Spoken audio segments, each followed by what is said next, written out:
E o HCTR11 não é um fundo imobiliário, ele é uma mãe. Porque esses caras conseguem perdoar coisa que nem o Serasa perdoa. E sejam muito bem-vindos a mais um vídeo, e hoje vamos estar falando sobre ele, o HCTR11. O HCTR11, tá? Muita gente conhece ele. Se não conhece ele pelos seus incríveis resultados do começo ali da sua carreira, vai conhecer ele pelos seus incríveis prejuízos. Onde este fundo, que hoje está custando cerca de R$ 29, já chegou a custar, tá? Cerca de mais de R$ 170, tá? Por mais que o valor não esteja mostrando aqui, eu já vi ele sendo negociado a mais de R$ 170. E por que eu sei disso? Porque ele já foi a minha maior posição de fundo imobiliário. E é claro que eu tenho um ódio profundo dele, pois era para ser um dos melhores fundos imobiliários da bolsa ali, com uma estratégia bem arriscada, com resultado extremamente expressivo, e hoje simplesmente só acumula decepções e prejuízo. Só que antes da gente continuar com esse vídeo, eu já vou convidando a vocês, tá, a se inscreverem neste canal, porque aqui a gente sempre fala de dividendos, fundos imobiliários e muito mais. Informações básicas do HCTR. Desde o seu acumulado ali, tá da época que ele nasceu, ele tem uma queda de mais de 73%, algo natural. Isso sem considerar o seu valor máximo, tá? Você pegando o valor máximo ali, você vai ter ali mais de 80%.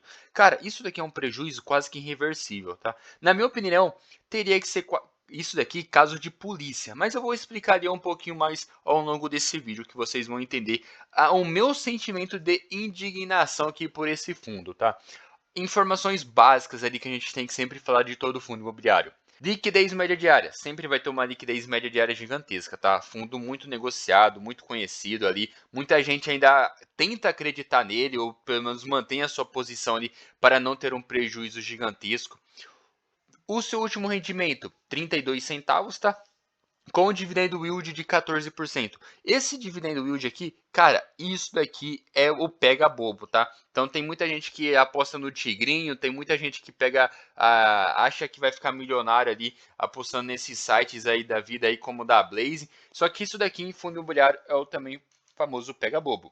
Por quê? Quando você vai falar assim, nossa, ele tem um dividendo yield gigantesco, mas quando você olha da onde que ele estava para onde está hoje, o seu dividendo yield é ridículo. E também ainda tem um patrimônio ali de mais de 2 bilhões, tá? Cara, sinceramente eu nem sei se esse patrimônio aqui tá 100% atualizado, tá? Pois o seu valor patrimonial por cota é de R$ 113. O seu PVP hoje está na casa de 0,25. Isso daqui é, cara, isso daqui é algo inacreditável, tá? Porque a gente sempre fala ali que fundo imobiliário tende a ser mais estável do que ação, tende ali ter uma estabilidade ali dos seus dividendos por conta ali da sua previsibilidade de caixa ali por toda a teoria, só que o HCTR11 fez exatamente ao contrário. Eles conseguiram quase que falir um fundo bilionário. Eles ainda não estão tão ruins assim da perna, porque pelo menos ainda lançam relatório gerencial. Porque se eles não lançassem um mínimo, cara, isso aqui já teria dado muito problema para eles, principalmente por conta da CVM, tá? Que relatório é o mínimo que eles têm que informar.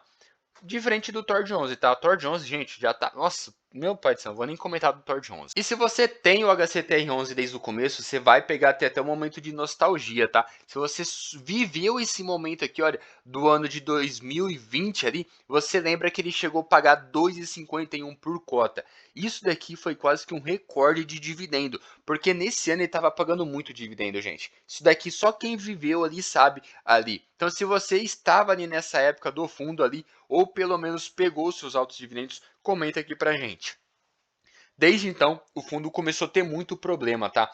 Com os seus CRIs, que é daí que vem todo o dinheiro do HCTR11.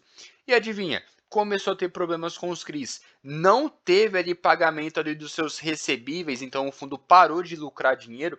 Basicamente isso. O que aconteceu? Os seus dividendos caíram, tá? Então, eu hoje acredito que não tem mais como voltar ao patamar que ele era. Principalmente quando a gente viu o seu relatório gerencial nessa parte aqui. Tem muita coisa, tá, no relatório gerencial aqui do HCTR. Eu sempre critiquei muito o HCTR, pois eles não eram transparentes ali na sua parte de relatório gerencial. Nunca dava para saber exatamente o que eles estavam querendo falar, tá? Só que um ponto aqui que a gente tem que comentar é do que? Tá vendo essas bolinhas aqui, olha, verde? São os CRIs que estão em dia. E essa bolinha amarela aqui é em carência de juros. Cara, essa carência de juros aqui, isso daqui foi basicamente para enganar a gente, tá? Essa que é a grande verdade. Essa carência aqui é o famoso waiver que eles falam. É como se fosse o perdão ali. Lembra quando o Serasa vai lá e perdoa a sua dívida? É basicamente isso daqui. Como o fundo tá ali quase que falindo, tá? Porque você vai ver as maiores posições, tá tudo concentrado ali no circuito de compras, em CRIs muito concentrados ali da própria casa ali, que eles têm vários ali posições no mesmo CRI. O que eles fizeram? Eles deram esse waiver, tá? Então eles mudaram aqui para em carência de juros, que é basicamente uma negociação. Então, eles têm o CRI, como o CRI foi extremamente mal estruturado, não tem ali uma garantia que eles possam vender esse CRI e distribuir ali os seus dinheiro ali, pelo menos para o cotista, o que eles fizeram? Começaram a ter essa carência de juros e dar waiver para tudo que é lado, tá? Então, se você vai ver aqui, ó, que a maioria dos CRIs que eles têm em carteira tá tudo em carência de juros ou inadimplente, tá? Tem poucos CRIs que estão em dia. Ainda está conseguindo um pouquinho ali, tá? Principalmente aqui nesses últimos aqui de menores posições. Porque se até nesses tivesse dado ruim, o fundo ali eu acho que já teria falido.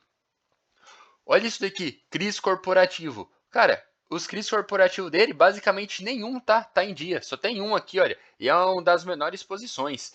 Basicamente tá tudo aqui em waiver, tá? Então, o pessoal aqui, olha só isso daqui.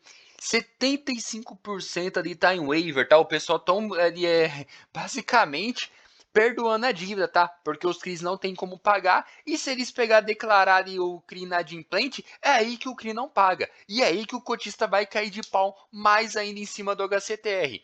Por que eu falei no começo do vídeo que isso daqui teria que ser caso de polícia?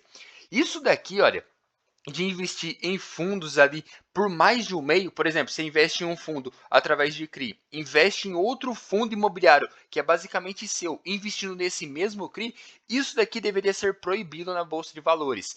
Hoje em dia, isso não é. Então, foi uma artimanha que o HCTR11 fez muito disso. E isso que afundou ele foi o excesso de concentração nesses CRIs. Porque adivinha, o mesmo CRI começou a dar ruim para tudo que é lado e simplesmente afundou, levando o fundo imobiliário ao fundo do poço. E foi isso que aconteceu com a HCTR. Hoje, basicamente, ele tem apenas 18% da sua carteira de CRIs em dia. Então, isso aqui é muito pouco, tá? Para um fundo bilionário, apenas 18%. Ele não vai falir, porém, se ele não conseguir fazer algum milagre para esses CRIs que estão em waiver, que estão em carência de juros, que é até uma piada colocar isso aqui no atual gerencial, eles simplesmente não vão nunca conseguir retornar ao valor que eles estavam, né?